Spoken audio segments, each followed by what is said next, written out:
All right, thank you guys for coming. We've got ORU President Dr. William Wilson, and then we've also got Athletic Director Mike Carter. We'll open it up for Mr. Carter to give us an opening statement. Then the President Wilson will follow with a statement, and then we'll open it up for questions. I just want to welcome you here today. Thank you for your interest in ORU, and we're here to address a few issues that are out there. So at this time, I'd just like to turn it over to our President, Dr. William Wilson. Good. Thank you, Mike, and welcome today to campus. I'm going to share a statement today that was shared with our ORU community in chapel just a little while ago, earlier this morning. It's a bit lengthy, so if you'll stay with me, please. Following discussions over the last year and most intensely over the last month, Scott Sutton, our men's basketball coach, was released this past Monday.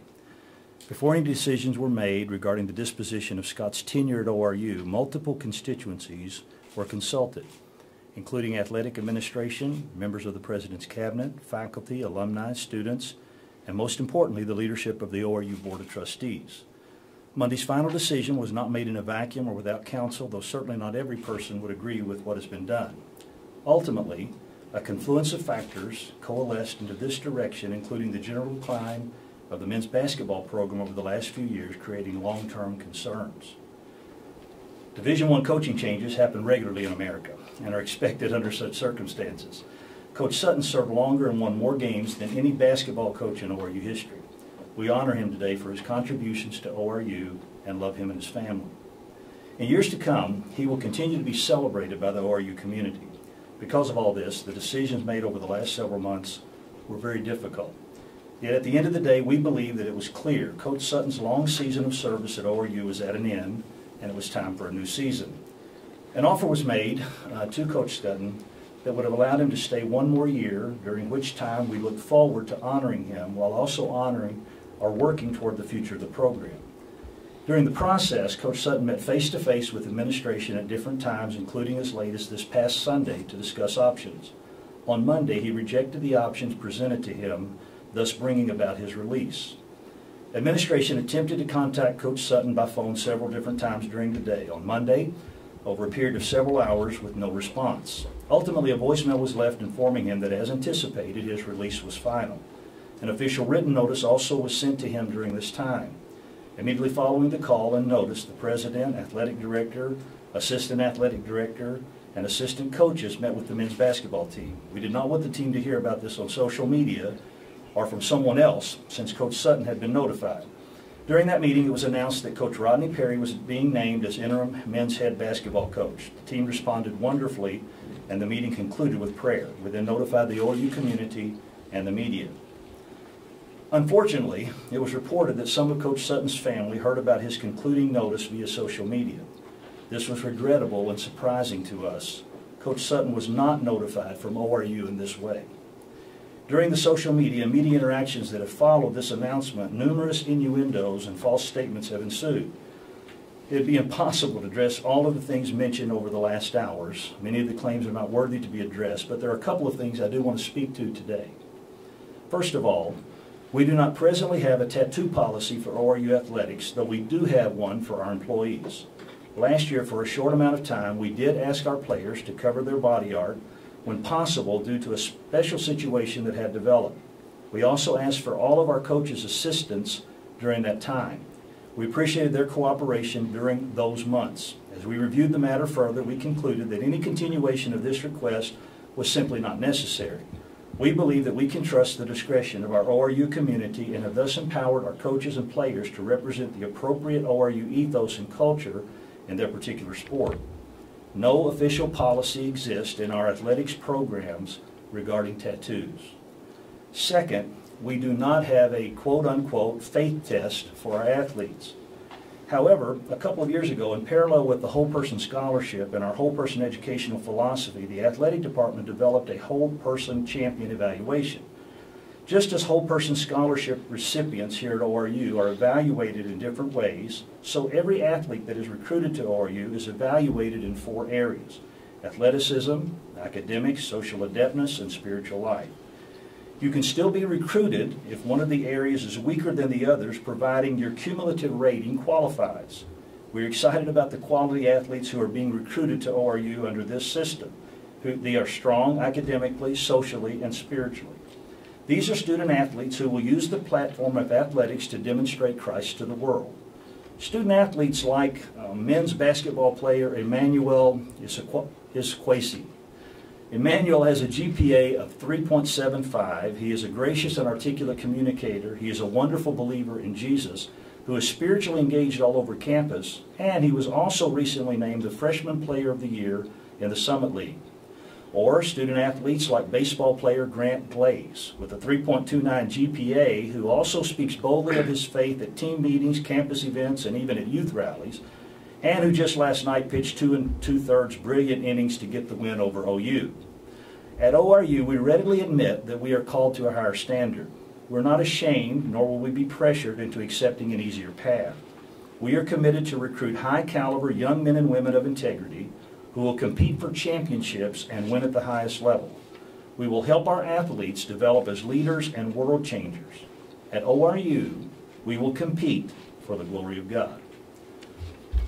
I want Mike now to take just a few moments, if he would, and talk about where we are and the next steps being taken toward the future of our basketball program, men's basketball program. Mike? Thank you, Dr. Wilson. We have appointed Rodney Perry as the interim head coach, and Rodney is working with the team at this point.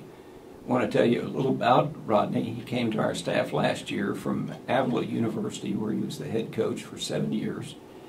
He won the National AAU Championship in 2016.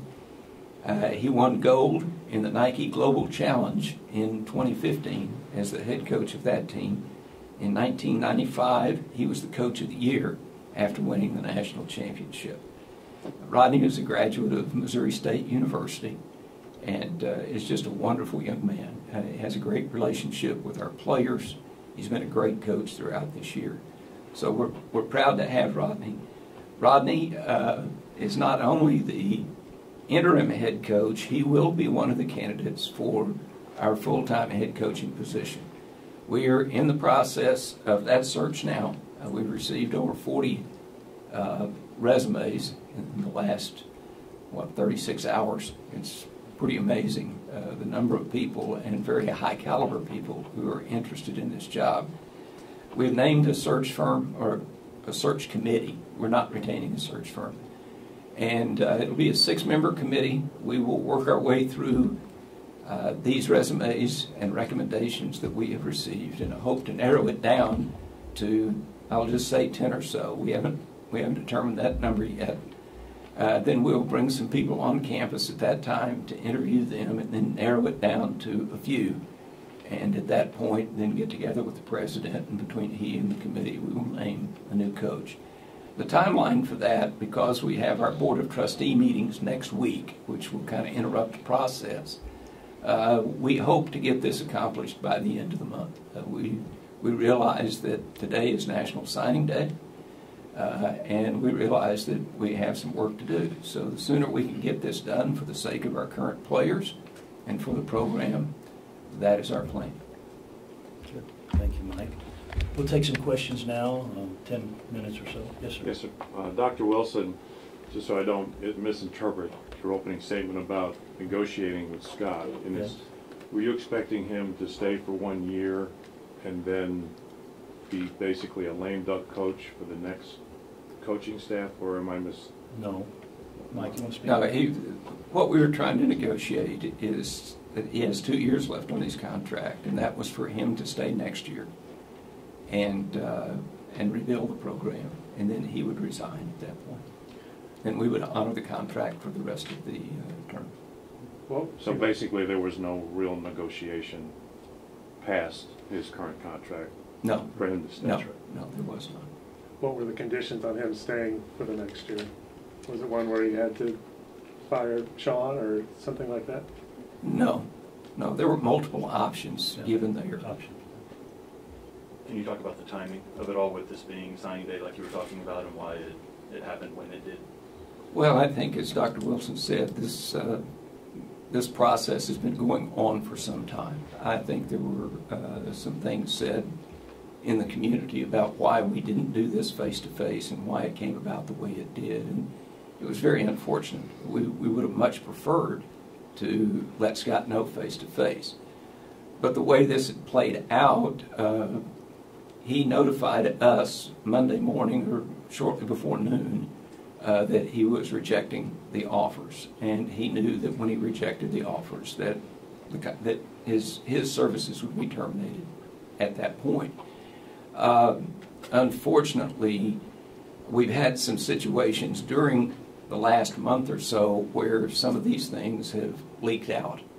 And we got very concerned about our players, about our coaches, and our concern for them was that we need to let them know what's going on as quickly as we can.